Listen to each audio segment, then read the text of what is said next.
ভুয়া ভুয়া ভুয়া, নিজের দলের মানুষ নিজেদেরকে বলতেছে যে ভুয়া ভুয়া ভুয়া। তাহলে অ্যাটলিস্ট এখন বোঝেন ভুয়া ভুয়ার স্লোগান এত গর্জিত হইতেছিল, এত পাওয়ার হইতেছিল যে বক্তব্য ছাইরা আস্তে করে চলে যাইতে হয়েছে। তাহলে এইবার আপনারা একটু বুঝেন, আর কত পা চাটবেন, আর কত থাকবেন, আর কত ক্ষমতায় থাকবেন, কিসের এত স্বাদ?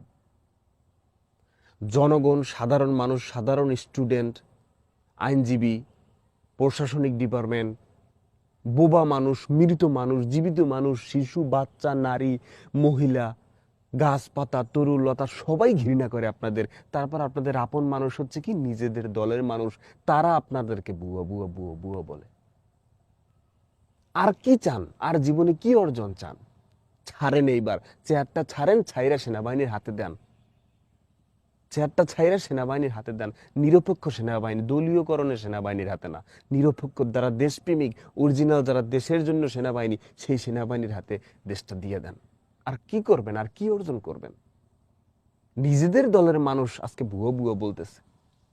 এরপর আর লজ্জাজনক, হতাশাজনক, সিমার্কাজনক, ম্যাটার অফ সেইম আর কি থাকতে পারে? আর কি আছে জীবনে? কি অর্জন করছেন? নিজেদের দলের মানুষ আজকে নিজেকে বলতেছে বুয়া বুয়া বুয়া। আর কি আছে? ছাইরে দেন এইবার।